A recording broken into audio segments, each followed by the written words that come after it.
여보세요? 박희준입니다.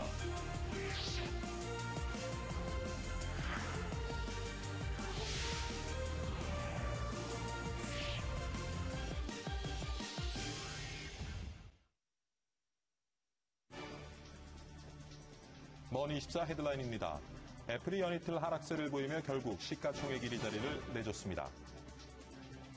중국 과학원은 올해 중국 경제를 N자형으로 전망하고 성장률은 8.4%가 될 것이라고 예상했습니다.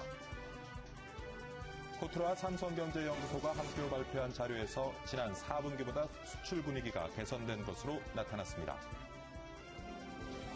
1월 마지막 주에 발표되는 우리나라의 수출입 동향과 미국의 FOMC 고용지표 등 시장지표의 코스피가 영향을 받을 것으로 보입니다. 하나그룹이 올 3월부터 비정규직 2천여 명을 정규직으로 전환합니다. 전반적인 위조 지폐는 줄었지만 최고액권인 5만 원권 위조 지폐가 크게 늘어난 것으로 나타났습니다.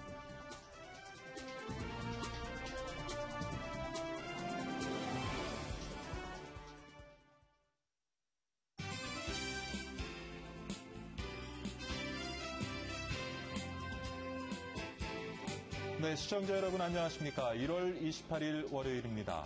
박희준의 여보세요. 박희준입니다. 박근혜 당선인이 새 정부의 일자리 창출 핵심 정책으로 벤처기업 육성 정책을 내놓았습니다. 벤처 창업은 과거에도 우리 경제 활력소로 많은 역할을 했죠. 거품론이 일면서 오히려 경제 위기의 원인이 되기도 했었고요. 과연 이번에는 제대로 된 정책 기반과 실천이 가능할지 새 정부의 벤처 육성 정책 거는 기대가 큽니다. 오늘 박희준의 여보세요에서 집중 분석해 보도록 하겠습니다. 오늘도 글로벌 마감 시황부터 살펴보고 가겠습니다. 김아빈 외신 캐스터가 전해드립니다. 김아빈 캐스터. 안녕하십니까. 시황센터입니다. 지난주 금요일 뉴욕 증시는 기업 실적들의 호조로 상승 마감했는데요. 특히 S&P 500 지수는 5년 만에 1,500대를 돌파하면서 마감했습니다. 한편 애플은 판매량의 부진으로 전일 12% 급락에 이어서 2.36%가 추가로 하락하면서 439.88달러로 마감했습니다. 이로써 애플은 엑슨모빌에게 시가총액 1위 자리를 내어주게 되었습니다. 지난주 뉴욕 증시 마감 지수 살펴보겠습니다. 네, 미국 다우지수 0.51% 상승한 13,895선에서 마감했고요. 나스닥 종합지수 0.62% 상승했습니다. 3,149선에서 마감했습니다. S&P 500 지수 0.54% 오르면서 1,502.96 기록했습니다. 네, 다음은 이번 주 미국 주요 기업 실적 발표 일정 알아보겠습니다.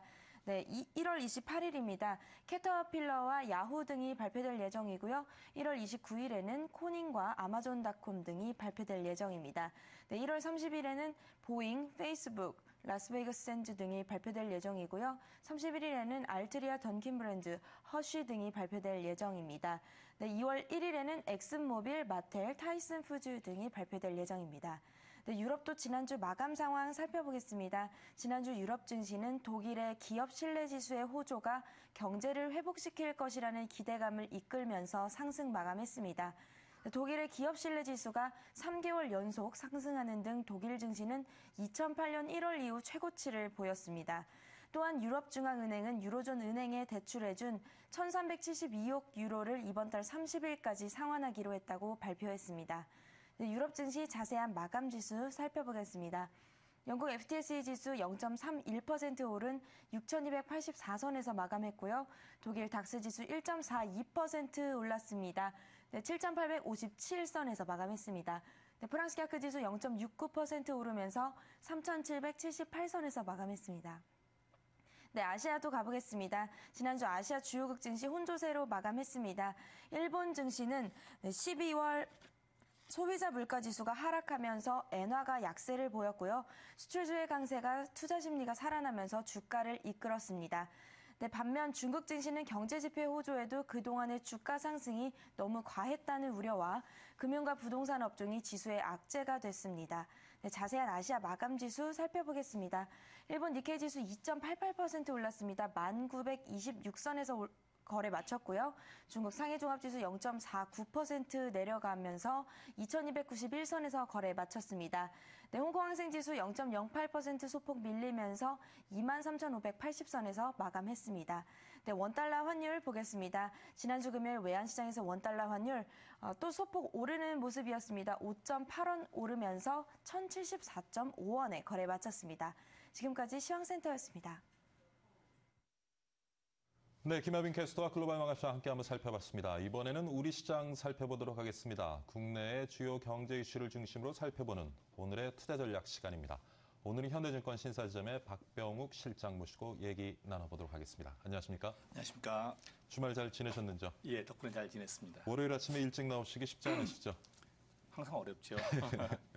예, 지난주 금요일 코스피 시총 상위주가 약세를 보이면서 1940선으로 하락 마감했습니다. 예, 공포스러운 순간이 있었습니다. 정리 좀 해주시죠. 예. 지난 금요일 코스피 시장은 예. 미증시의 고용지표 호전에도 불구하고 현대기아차의 연결기준 전년등기 동기 실적이 매출은 증가한 반면에 영업이익과 순이익이 감소하여서 엔화 하락 피해를 확인시켜 주었습니다. 더불어 장중에 나왔던 일본 관리의 백엔 발언 여파가 엔화 절하 속도에 대한 둔화 기대감을 불식시켜서 외국인들이 현대기아차 중심의 자동차주 매도세를 이어갔고 애플 쇼크 후유증으로 전기 전자주들에 대한 외국인들의 매도세가 장 초반부터 이어졌습니다. 그래서 한때 1934포인트까지 밀렸으나 다행히 장 후반 기관의 순매수 전환으로 낙폭을 일부 만회하여 1940선에서 마감하였습니다. 그렇군요. 예. 지난 금요일 유럽장과 미국장의 상승으로 오늘 장은 아마 야간선물도 상승하였는데요. 예. 우리 시장은 강보합으로 시작할 것이 전망되지만 한 주간 시황은 순탄치만은 않을 것 같습니다. 예. 먼저 엔화 하락 속도에 둔화 움직임이 없다면 시장 수급의 핵심인 외국인들의 자동차와 전기 전자에 대한 추가적인 매물 출회가 전망되고 주말 NDF 시장에서 원화 환율이 급등을 했습니다. 이 부분이 북한 관련 일시적인 심적인 움직임인지 아니면 외국인들의 주식 매도 후 자금 이탈 진행인지 그가 또한 이슈가 될 것입니다. 예. 결론적으로 원고 엔저 문제와 애플 쇼크가 시장의 하락 요인으로 영향을 끼치고 있지만 유료들의 재정 위기 마무리 움직임이 나타나고 있거든요. 예. LTRO 조기 상환 얘기가 나오고 있고 예. 그러니까 미국과 중국의 경기 회복세를 감안한다면 지나친 비관론보다는 외국인의 매도세가 일단락된 후에 시장의 주도주가 어디로 움직일 것인지 그리고 또 한편 외국인 매도세에서 비껴 서 있는 업종 중심으로 단기 대응도 시도할 타이밍이라고 봅니다. 그렇군요. 지난주에 사실은 달러 대비 혹은 엔화 대비해서 원화 절상, 예. 원화 가치의 절상을 우리가 확인한 한 주였던 것 같은데 예. 사실 삼성전자나 현대기아자동차 간판 수출 기업이죠. 이런 기업들을 들여다보면 지난 4분기에 수천억 원씩의 환손실을 지금 입은 것으로 나타나고 있습니다. 좀 올해 어떻게 전망하시는지요? 예, 최근 주요국 통화 움직임을 보면 환율 전쟁이라는 예. 느낌이 듭니다. 따라서 엔화 하락은 이제 추세의 문제로 봐야 될 것 같고요. 문제는 속도에 있을 것 같습니다. 금요일 달러엔 환율이 91엔이었는데 91엔에서 100엔까지는 차트 분석을 통해서 보면은 속도가 둔해지는 구간으로 보이고요. 예. 또한 이 구간은 주요 위의 당사국들의 엔저에 대한 불만과 대응이 시작되는 구간으로 볼 수 있습니다. 다보스 포럼에서나 또 그리고 메르켈 총리가 엔저에 대한 불만을 토로하고 있는 것도 뉴스에 전해지고 있고요. 따라서 또한 2012년 엔원 환율도 상반기 박스권 움직임에서 아베 정권 출범 가능성이 높아진 9월 중순 이후 예. 절하속도가 가팔랐습니다. 그런데 아베가 공언한 90엔을 이미 돌파했기 때문에 아베 정권 입장에서도 1차 목표는 달성을 했고 그에 따른 일본 수출 기업들의 경쟁력도 상당 부분 강화된 상태입니다. 따라서 2013년은 완급을 조절하면서 엔화 전환을 추세적인 것으로 시장에 각인시키려고 할 것으로 보입니다. 예. 결국 올해도 수출 기업들의 엔저 원고에 따른 이익 감소는 일정 부분 피할 수 없는 상황으로 보이고 개인적으로 판단으로는 장기적으로 달러엔 환율 110엔, 달러원 환율 950원도 가능한 상황으로 보이고 있기 때문에 이러한 기준 아래 구조적인 엔저 원고 현상에 대한 간판 수출 기업들의 환율 대책이 필요할 것 같고요. 또한 이런 기업들의 대책 실효를 얻기 위해서는 정부의 환율 대책으로 금리 인하나 통화 공급 확대도 고려해야 할 시기라고 보여집니다. 달러 대비 원 환율이 950원까지도 지금 예상이 되어지는 차트상으로 거죠. 이렇게 보기는 가능하고 예. 저희가 6년, 7년도에 갔다 온 기억이 있습니다. 그렇군요. 지금 뭐 원고 현상이 계속되면서 외국인의 수급 상황 좋지 않습니다. 계속 매도세를 이어가고 있는데 좀 개선될 전망은 있어 보이는지요?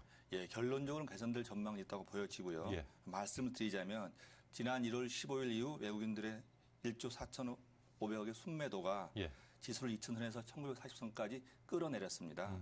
같은 기간 개인은 1조 500억 순매수했고요. 금융투자 2,450억, 연기금 3,280억의 순매수를 보였지만 지수 방어에는 실패했습니다. 결국 시장의 핵심 수급은 외국인 수급이라는 결론인데요. 시장에 따라서 시장의 상승 여부는 외국인의 순매수 전환 여부에 달려 있습니다. 외국인 수급의 개선의 일차적인 변수는 앞에서도 말씀드렸듯이 엔화의 절하 속도입니다. 엔화가 90엔선에서 급격하게 절하되지 않는다면 한국 수출 기업들의 이익 규모 추정이 가능해질 것이고 예. 그에 따라 외국인 수급도 매도 일변세에서 약화되리라고 봅니다. 두 번째로는 스마트폰 시장의 성장성 문제입니다. 2013년 스마트폰 시장이 하이엔드 일본도에서 미들엔드 또는 로엔드까지 확대된다고 하면은 예. 삼성전자의 경우로 봐도 가장 큰 수익원의 매출 감소에 대한 우려가 사라지기 때문에 외국인들의 한국 IT 기업들에 대한 투자 심리 호전이 가능할 것이고요. 이는 예. 외국인 수급의 개선으로 이어질 것으로 판단하고 있습니다. 예. 마지막으로는 미국 금융시장에서의 위험자산 선호 추세의 전 세계적 확산과 중국발 경기 회복 속도 문제입니다.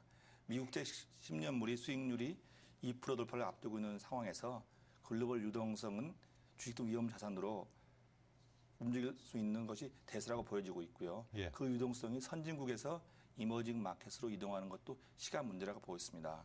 또한 중국발 경기 회복은 한국의 자본제 기업과 소비자 기업의 이익 상향을 유발하여 외국인들의 수급을 끌어올릴 것으로 보여지고 있습니다. 결국 시장의 수급을 개선시킬 수 있는 요인들에 대한 전망이 비관적인 것만은 아닙니다. 따라서 외국인의 단기적인 수급 악화를 가지고 2014년 전체 수급 악화를 간주하는 것은 피해야 될 것으로 보이고요. 예. 그러니까 외환위기 등 시스템 붕괴가 아닌 이상 외국인의 매도는 사실 상승 국면에서 나오지 하락 국면에서 나오지 않습니다. 예. 그 많은 물량을 이익 실현하기 위해서는 시장을 끌어올려서 매도하는 것이 시세의 기본이라는 것을 말씀드리고 싶습니다. 그렇군요. 최근에는 또 외국 펀드에 대한 관심이 높아지고 있는 것 같습니다. 어떻게 예. 보시는지요? 그러니까 2007년 말 기준 해외 예. 펀드 설정 잔고가 56조 정도였는데요. 2012년 말은 한 20조 정도로 절반 수준으로 떨어지고 있고 예. 올해도 일부 유출되고 있는 것으로 확인되고 있습니다. 그런데 그와 반대로 올해 들어 외국 주식형 펀드의 수익률은 고공행진을 하고 있습니다. 다른 섹터에 비해서 예. 그러니까 펀드 평가사 자료에 따르면 연초 이후 외국 주식형 펀드 수익률이 3.69%로 상위를 랭크하고 있습니다. 예. 더불어 표에서 보여주고 있듯이 글로벌 주식형 펀드로 자금유익도 가사되고 있는데요. 이러한 때의 자산관리 측면에서 이미 보유하고 있는 해외 펀드의 환매 여부나 새롭게 해외 펀드 가입의 득실을 따져본 것은 의미가 있을 것 같습니다. 그렇군요. 예. 그런데 해외 펀드는 예. 투자 대상국의 경제 성장이나 유동성 유입 가능성도 중요하지만 환율이 매우 중요한 변수입니다. 투자 실적이 양호했다 하더라도 환율이 불리하게 작용하여서 예. 한다고 하게 되면 투자 수익은 기대하기 어렵기 때문이거든요. 따라서 해외 펀드에 가입할 시기로는 우리나라 입장에서 봤을 때는요. 달러원 환율이 충분히 하락한 워낙 강세 국면이 좋습니다. 예. 나중에 펀드를 환매하였을 경우에 환율이 상승하면은 예. 환차익을 얻을 수 있고요. 또 반대로는 투자 대상 국가의 환율이 높은 수준일 때가 좋습니다. 해당 국가 경제 상황이 호전되어 환율이 하락한다면은 그 또한 환차익의 기회가 될 수 있습니다. 그렇군요. 따라서 이러한 기준에 맞는 투자 대상국에 투자한 펀드라면 지금이라도 시장을 분할해서 투자하는 것도 고려해 볼 수 있는 시기라고 보여지고요. 예. 그런 기준으로 본다면 최근 경기가 좋아지고 있는 아시아 관련 펀드도 좋아 보이고 또 침체에서 벗어나고 있는 유럽이나 리츠 관련 펀드도 고려해 볼 수 있다고 생각합니다. 그러니까 해외 펀드의 수익률 예. 전망은 밝다고 보시는 거군요. 하지만 최근에서 뭐 양적 완화 조치로 그런 환율 변동폭이 커지다 보니까 예. 여전히 환율에는 조금 주의를 기울이면서 예, 그렇습니다. 접근해야 되겠다는 예. 말씀인 것 같습니다. 자, 오늘 월요일인데 이번 주 눈여겨볼 만한 경제 일정 어떤 것들이 있습니까? 예, 이번 주 눈여겨볼 경제 일정으로는 먼저 고용 부문에서는 예. 30일 ADP 취업자 변동이 있는데 예. 지난주에 나온 주간 신규 실업 수당 청구 건수가 5년 만에 최저 수준이었습니다. 그래서 좋아질 것으로 보여지고 있고요. 예. 이 고용 지표 외에는 뭐 S&P 케이스실러 주택 가격 지수, 그리고 미국의 지난 4분기 GDP, 소비자 신뢰, 소비자 심리 지수, 제조업 지수 등 비중 있는 지표들이 발표됩니다. 이런 지표들의 개선폭이나 악화 정도에 따라서 시장은 일정 부분 충격 또는 영향을 받을 수 있을 텐데 예. S&P 500이 현재 사상 최고치 근접해 있습니다. 그렇죠. 그래서 이 지표들에 따라서 시장은 방향을 일순간 바꿀 수 있다고 보여집니다.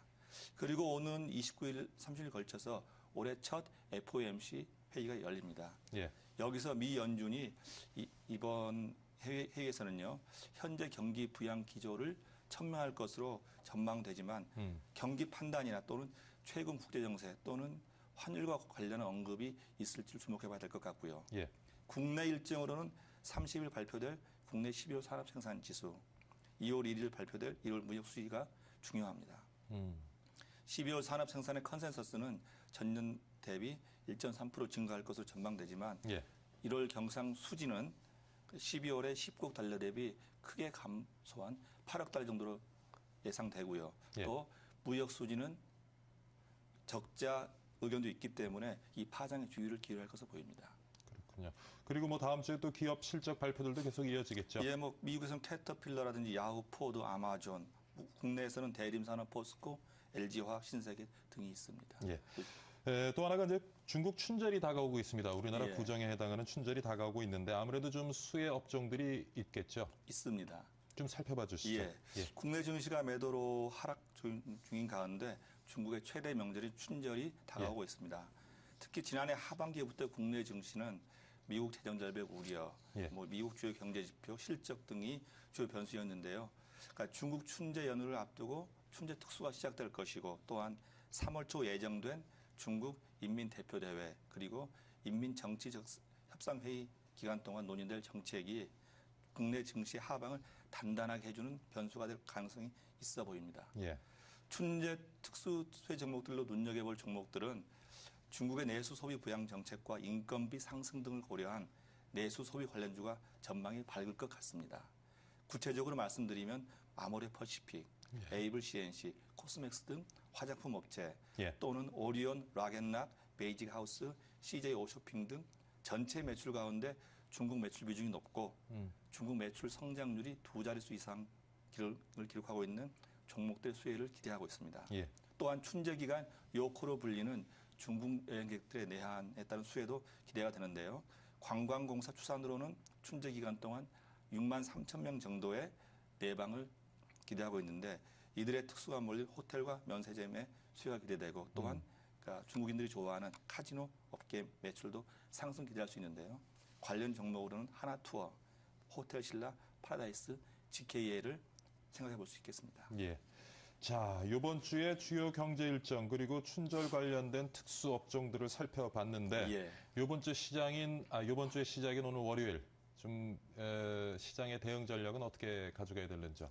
예, 지난주 야간 선물을 보면은 외국인들이 800억 넘게 매수하면서 0.55% 상승해서 끝났습니다. 예. 이 수치는 금요일의 베이시스 0.34를 감안하면은 코스피 수치로 1950일 정도 수준입니다. 그리고 NDF 시장에서 환율도 스프레드 감안 시 1081.25를 끝났는데 예. 이 모든 두 수치는 금요일 저희 수치보다 위에 있는 수치들입니다. 또한 금요일 날 나온 독일 기업 신뢰 지수 호소 LTRO 조기 상환에 따른 유럽장 상승 그리고 미국 기업 실적의 호조는 우리 장에 상승적인 영향을 미쳐서 시작 초반은 아마 상승으로 시작할 텐데요. 문제는 시작해서 나오는 외국인 수비라고 보여집니다. 예. 뭐 시간이 거의 다 됐는데 오늘 관심 종목 하나 소개해 주시죠. 네, 오늘은 파라다이스를 말씀드리겠습니다. 파라다이스요. 예. 파라다이스는 그동안 외국인 투자자들이 지속적으로 코스피 이전을 요구해 왔는데 예. 그리고 또한 뭐 GKL이나 강원드가 코스피에 상장돼 있어서 대외 인지도 향상 측면에 코스피 이전의 필요성이 있었습니다. 그러니까 내부적으로 유가증권 시장을 이전을 확정하고 있고 예. 또 내달 주총에서 그러니까 코스닥 조건부 상장 폐지안을 상정키로 한 것으로 알려져 있기 때문에 큰 이슈가 될 것으로 보여지고요. 또한 4분기 실적에 대한 우려로 지난 11월부터 주가가 조정받고 있었는데 드로백이 사상 최고입니다. 따라서 홀드율이 평균 수준으로만 회복해도 실적은 다시 성장세로 회복될 것으로 보여지고요. 그리고 동사의 성장 엔진으로 작용하고 있는 중국 방문객도 높은 증가 추세가 유지되고 있기 때문에 최근 주가 조정은 좋은 매수 기회로 판단하고 됩니다. 예, 오늘장 투자 전략 세워봤고요. 그리고 오늘장의 관심 종목으로 파라다이스 같이 한번 살펴봤습니다. 현대증권 박병욱 실장이었습니다. 수고 많으셨습니다. 감사합니다. 예.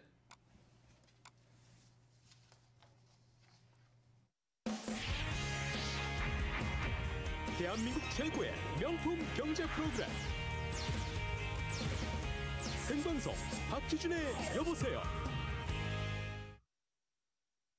자, 이번에는 밤사이에 들어온 주요 외신 정리해보도록 하겠습니다. 김원규 외신캐스터가 전해드립니다. 김원규 캐스터.